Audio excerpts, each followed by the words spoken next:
Bom, agora aqui nós vamos falar, antes nós falamos de ocupação do solo, aqui nós vamos falar mais de uso do solo, né? Uso residencial, uso comercial, uso industrial. O primeiro estudo que foi feito, está aqui o Vinícius, que é geógrafo do IPU também, isso foi uma encomenda do prefeito. Nós fizemos um levantamento a partir de 58 mil consultas prévias unificadas que passaram pela prefeitura de 2017 a 2021, 4 anos e meio, né? Então foi feito esse levantamento dessas consultas com base nos resultados, o que apareceu, né? Então foi feita uma avaliação, né, de conformidade, os óbices que ocorreram e tudo mais. O resumo da ópera, nós pegamos essas 58 mil e aplicamos no mapa, primeiramente usando os parâmetros da lei de 1998, que é a anterior, usando os parâmetros da lei de 2015 e já simulando a nossa proposta de lei, né? O que esse quadro mostra assim de pronto, né?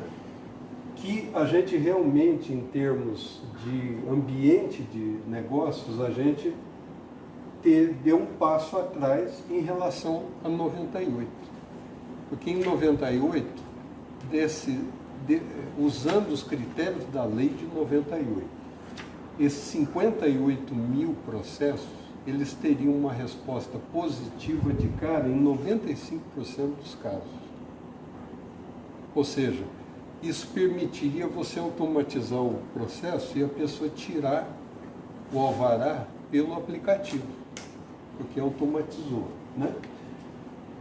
A lei de 2015, ela vinculou muito esse licenciamento ao CNAE, e segundo, essa lei, em outros capítulos, ela reduziu mais de metade das ruas comerciais que viraram residenciais ou de uso misto. Então, a pessoa vinha fazer uma consulta na fazenda e dava não. Quando dá não, esse cidadão tem que ir para o IPU. O pobre do IPU virou sinônimo, mas na verdade o IPU está lá se matando para transformar o primeiro não em sim, usando os mecanismos da própria lei, certo? Mas, de fato, isso criou um ambiente que, para o empreendedor, que deveria poder tirar o seu alvará pelo aplicativo, às vezes ele tem que vir aqui falar com o Éder para marcar uma reunião, né? Para ir pedir um favor, como se fosse um favor, o cara abrir um negócio. Isso é errado, né? Então, no nosso projeto, que foi trabalhado principalmente aqui pelo Vinícius e pela equipe, né, nós estamos até melhorando em relação a 98, retomando um ambiente amigável, receptivo aos negócios na cidade. Mas essa mudança também não é só quantitativa, tá? Existe uma mudança de qualidade. Tem coisas, né, que vão continuar dando óbice. Tem coisa que é questão de critério de qualidade de vida e tudo mais. Então, esse é o resumo da ópera, é o quadro principal, né? Aqui, detalhando um pouco melhor, né, quais são os setores com maior dificuldade na lei de 98, na lei de 2015 e na lei futura, tá? Sempre indústria sofre mais, tá? Indústria, que é o cinzinha, esse aqui é comércio atacadista, segundo lugar, comércio varejista e serviços, né? No caso da lei, no geral as dificuldades foram proporcionais, mas maiores para a indústria. Na nova lei, nós estamos reduzindo, ou seja, facilitando a implantação de indústria, até em relação a 98, percebe? Buscando o quê? Buscando, em vez de você analisar o negócio só pelo KNAI, né? Aí você pode dar algum exemplo, né, Vinícius? Às vezes a empresa lá... Bom, a gente estava vendo o caso da Rizobacter. O KNAI da Rizobacter é igual ao da Nortox. A Nortox é de altíssimo impacto ambiental. A Rizobacter não tem impacto, porque ela trabalha com o que, Sena? Inoculantes, é tudo material biológico. Só que o KNAI por KNAI é igual. Nós tivemos que fazer decreto, né, permitindo, né, obra da nossa Juliana, colega aqui, né, nós tivemos que fazer decreto para permitir uma flexibilização disso. Então, a nova lei já vai conter essa flexibilização, de tal maneira que até os casos que flexibiliza, a gente consiga uma solução automática pelo aplicativo, né? Aqui também o trabalho do Vinícius, aqui não por porcentagem, mas número de processos, né? Você pode explicar esse quadro um pouquinho, Vinícius? Nossa, claro. Esse quadro aqui a gente fez para a apresentação dele, o levantamento de quais são as principais atividades em termos de peticionamentos, ou seja, quais são as atividades mais comuns que as pessoas querem empreender aqui em Londrina, né? E que elas recebem uma quantidade absoluta de óbices muito grande. Então vocês podem ver que a gente tem muita atividade de comércio e serviços local, no caso padaria, pet shop, papelaria, todos esses empreendimentos concentrados aqui no primeiro setor do nosso gráfico, eles tiveram mais de 300 impedimentos desde 2017 a 2021, né? Passando aqui para outras atividades, no caso que são escritórios de serviços. Então nós temos um engenheiro, advogado, fisioterapeuta, programador, que são atividades cada vez mais demandadas para a pessoa executar na modalidade PJ. Ela presta serviços para várias localidades do Brasil, muitas vezes do mundo, precisa emitir uma nota, precisa ter algum tipo de formalização junto ao poder público, inclusive, outras instâncias, para você conseguir ter essa regularização da atividade. Então aqui eu tenho 361 escritórios de engenharia, 340 de advocacia, 129 programadores. A pessoa está sentada no computador, na casa dela, para fazer um programa, um software, e em 130 casos eles foram impedidos de executar essa atividade no local, né? E por último, a gente tem os serviços que são prestados no local do contratante, que são promoção de vendas, instalação e manutenção elétrica, atividade de limpeza, ou seja, são serviços que o impacto gerado por ele não é no local em que ele é registrado.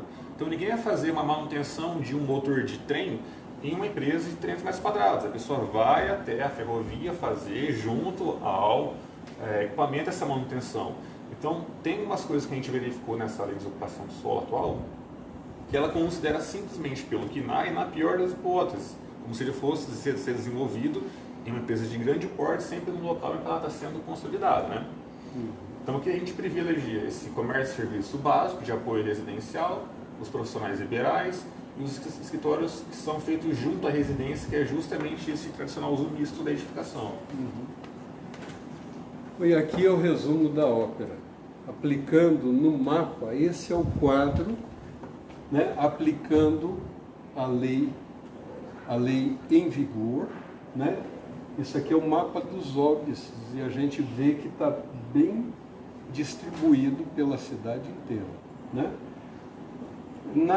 Na futura lei, aplicando os parâmetros da futura lei, a gente teria esse quadro, ou seja, permanece algum tipo de óbito, sempre vai ter, isso é considerando os casos reais desses 58 mil. Não significa que a cidade disse não para isso tudo aqui, tá certo? Significa que na primeira consulta na fazenda a pessoa levou não. Depois nós tivemos que acionar manivela, burocracia e mais conseguiu-se, né, Ju? conseguiu-se sempre reduzir enormemente usando mecanismos legais, etc., para baixar isso. Principalmente a lei anterior, né? Que aí cai para 70%. Exatamente. Então, esse é o quadro, né, que mostra a situação hoje, a situação que nós vamos ter assim no automático, tá certo? E esse é um quadro inverso, é o quadro dos não óbices, da aprovação. Então, pegando esses 58 mil casos, né, e avaliando os que foram aprovados, a gente percebe pela legislação atual que foi privilegiada a área mais central da cidade. Entendeu? Então, a área que acabou privilegiada com a facilidade na aprovação foi a área mais central. E aplicando, né, o mesmo critério à nova legislação, aos parâmetros, você vê que a gente tem um impacto super distribuído. Então, você distribui o desenvolvimento. Então, significa que os parâmetros que a gente está trabalhando estão bons, estão corretos, né?